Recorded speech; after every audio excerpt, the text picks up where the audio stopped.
Harry Kane ইংল্যান্ডের সবচেয়ে প্রতিভাবান ফুটবলারদের মধ্যে একজন। বিংশ শতকে তার মতো স্ট্রাইকার খুব কমই দেখেছে ফুটবল বিশ্ব। তারপরেও হ্যারি কেনকে মনে করা হয় এক অভিশপ্ত ফুটবলার। গোলের পর গোল করলেও চূড়ান্ত সাফল্য পাননি কখনোই। এমনকি ক্লাব বদল করেও ভাগ্য বদল হয়নি তার।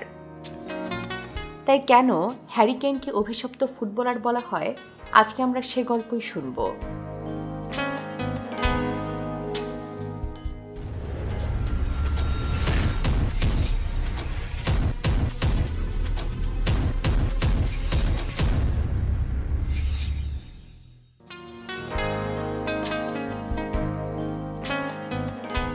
হ্যারি কেনের প্রায় পুরো পরিবারই টটেনহাম হটস্পার ক্লাবের সমর্থক।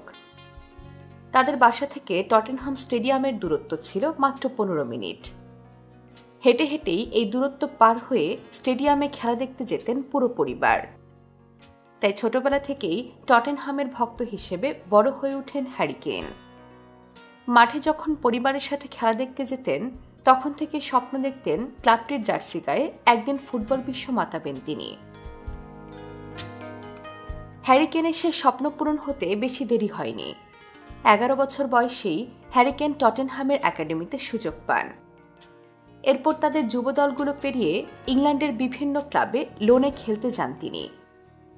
সেসব ক্লাবে ভালো খেলার পুরস্কার হিসেবে 2012-13 মরশুমে তার অভিষেক ঘটে টটেনহামের সাদা জার্সি গায়ে। এরপর টানা 10 মৌসুম দলটির হয়ে মাঠ মাতিয়েছেন তিনি। এ সময় ক্লাবের পক্ষে 280টি গোল করেন এই ইংলিশ স্ট্রাইকার, যা টটেনহামের ইতিহাসের সর্বোচ্চ। এরপরেও টটেনহামের হয়ে কখনোই শিরোপা জিততে পারেননি হ্যারি কেন, যদিও অনেকবারই শিরোপার খুব কাছাকাছি গিয়েছিলেন তিনি।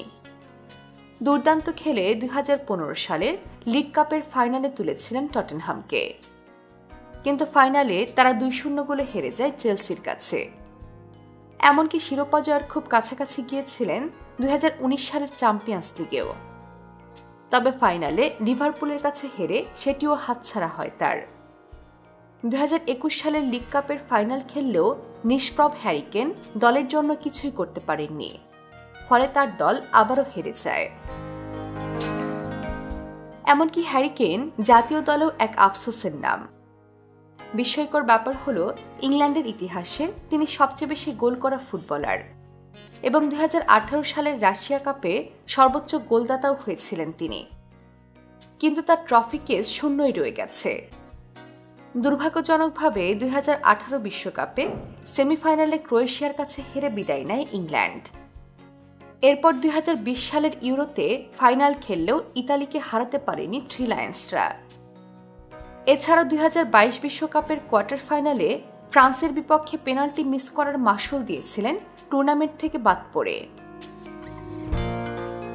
তাই একটি ট্রফির জন্য হাপিত্তেশ করা হ্যারি কেন শেষ পর্যন্ত শৈশবের ক্লাব টটেনহাম ছেড়ে যোগ দেন বায়ার্ন মিউনিকে। অনেকেই ভেবেছিলেন এবার হ্যারি কেনের ভাগ্যে ট্রফি জুটবে, কারণ গত 11 বছর টানা লিগ শিরোপা জয় করা বায়ার্ন জার্মানিতে একক আধিপত্য বিস্তার করেছে দীর্ঘদিন ধরেই।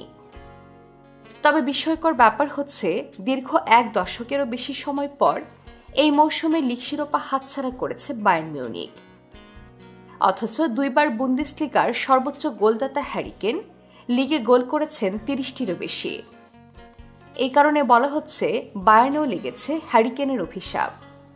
অর্থাৎ এই অভিশপ্ত ফুটবলার যেখানেই যান না কেন কখনোই শিরোপা জিততে পারবেন না। তবে হ্যারি কেনের শিরোপা জয়ের স্বপ্ন একেবারেই শেষ হয়ে যায়নি। এর মধ্যে তারা চ্যাম্পিয়ন্স লিগের সেমিফাইনালে উঠেছে। এটি এই মৌসুমে হ্যারি কেনের শিরোপা জয়ের সর্বশেষ সুযোগ। হ্যারি কেন কি পারবেন অভিশপ্ত উপাধি উড়িয়ে দিয়ে বায়ার্ন মিউনিককে শিরোপা জেতাতে? আপনার মতামত আমাদেরকে জানিয়ে দিন কমেন্ট বক্সে। এবং ফুটবলের এমন অনেক অজানা সব গল্প জানতে সাবস্ক্রাইব করুন ফুটবল বিশ্ব।